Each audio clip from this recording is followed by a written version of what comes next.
ଯେତେବେଳେ ତୁମେ ଥିଲ। ସକାଳ ହେଲାଣି, ଉଠିଯାଅ। ଚା ପିଇବନି କି?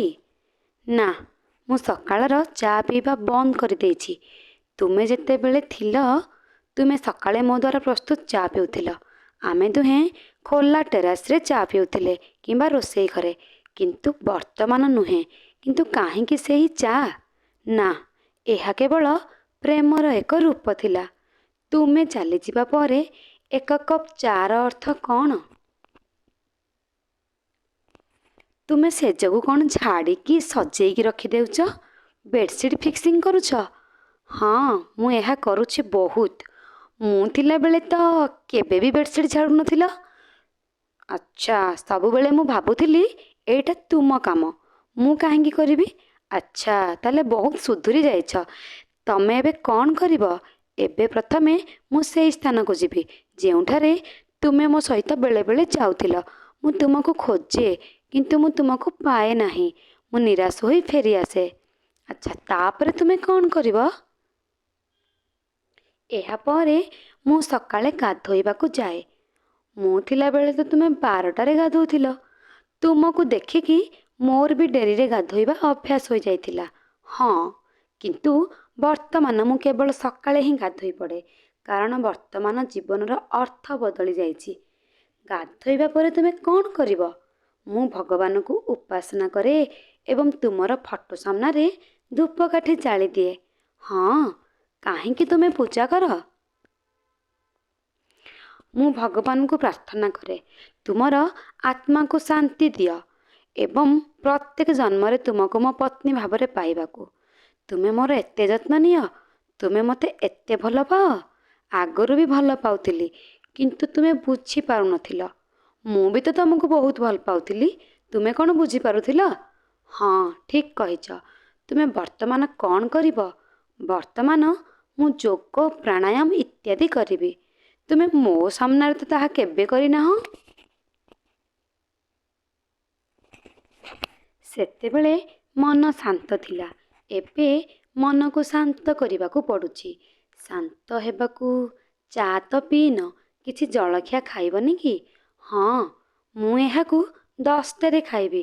ଆରେ, ତୁମେ ଜଳଖିଆରେ କ'ଣ ଖାଉଛ? ଯାହା ବି ଘରେ ତିଆରି ହେଉଛି ସେଇଆ ଖାଇଦେଉଛି। ବର୍ତ୍ତମାନ ବହୁତ କମ୍ ଖାଉଛି। ହଁ, ଯେତେବେଳେ ବି ତୁମ ଦ୍ୱାରା ପ୍ରସ୍ତୁତ ଖାଦ୍ୟ ମନେ ପଡ଼େ, ବେଳେବେଳେ ମୁଁ ଏହା ମାଗିଥାଏ।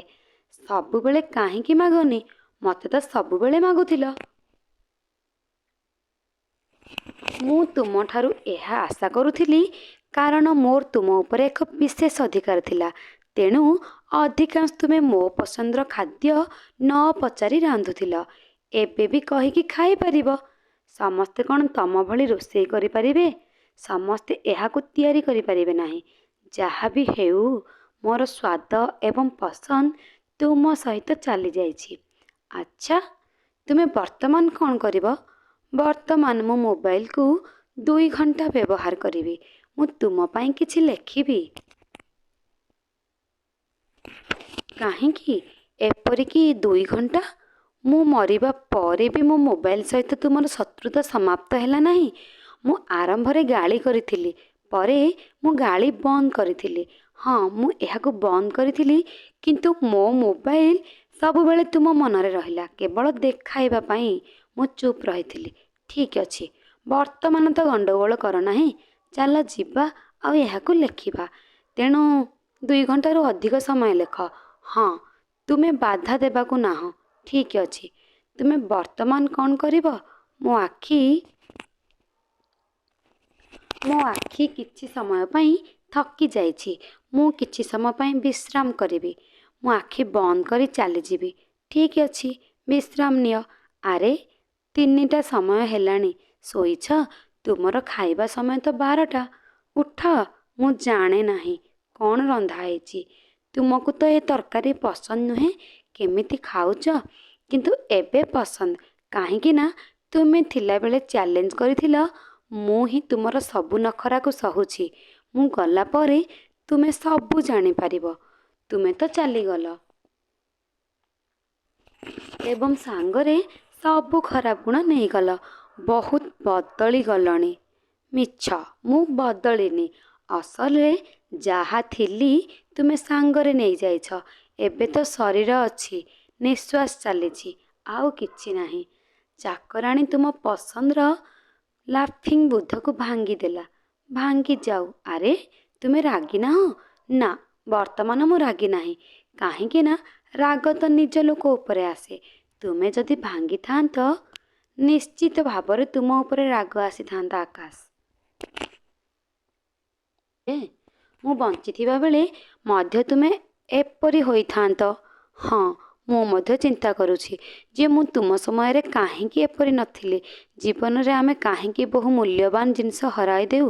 ନିଜର ଅହଙ୍କାର ପାଇଁ କେତେ ଅମୂଲ୍ୟ ମୁହୂର୍ତ୍ତକୁ ଆମେ ହରାଇ ଦେଉ। ମୋତେ ମନେ ପକାଉଛ କି? ମୁଁ ଭୁଲିଲି କେତେବେଳେ ଯେ। ମନେ ରଖିବାର ଚିନ୍ତା କେଉଁଠୁ ଆସିଲା? ଯିଏ ମୋ ଚାରିପାଖରେ ଘୂରି ବୁଲୁଛି ପାଉଁଶରେ ପରିଣତ ହୋଇଛି।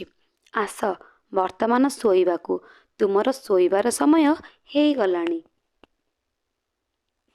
ଆଚ୍ଛା, ଠିକ୍ ଅଛି। ଆରେ ଆଖି ବନ୍ଦ କରିକି କୁଆଡ଼େ ଯାଉଛ? ଟିଭି ବନ୍ଦ କରିବାକୁ। ତୁମେ ତ ଆଉ ନାହଁ କି ଶୋଇବା ପରେ ବନ୍ଦ କରିଦେବ। ମୁଁ ଚାହିଁକି ବି ତୁମକୁ ସାହାଯ୍ୟ କରିପାରିବିନି। ମୁଁ ତୁମକୁ ଛୁଇଁ ପାରିବି ନାହିଁ। ମୋତେ ଦୂରରୁ ହିଁ ଶୁଆଇ ଦେଉଛି। ହଉ, ମୋତେ ଶୋଇବାକୁ ଦିଅ। ବର୍ତ୍ତମାନ ଶୋଇବା। ମୁଁ ଚାଲି ଯାଉଛି। ଯଦି ଏଇ କାହାଣୀର ଗୋଟିଏ ଶବ୍ଦ ମଧ୍ୟ ତୁମ ହୃଦୟକୁ ସ୍ପର୍ଶ କରିଛି, ଯଦି ଆଖିରେ ଲୁହ ଆସିଯାଉଛି, ତେବେ ବର୍ତ୍ତମାନ ତୁମର ଜୀବନସାଥୀଙ୍କ ଠାରୁ କ୍ଷମା ମାଗିବାର ଉପଯୁକ୍ତ ସମୟ। କ୍ଷମା ମାଗ ଏବଂ କ୍ଷମା କର। ସେ ଜୀବିତ ଥିଲାବେଳେ ତାଙ୍କୁ କୁହ ତୁମେ ତାଙ୍କୁ କେତେ ଭଲ ପାଅ, କାରଣ ସେ ମଧ୍ୟ ତୁମକୁ ଅସୀମ ଭଲ ପାଏ। ମରିଗଲା ପରେ କେବଳ ସ୍ମୃତି ହିଁ ରହିଥାଏ।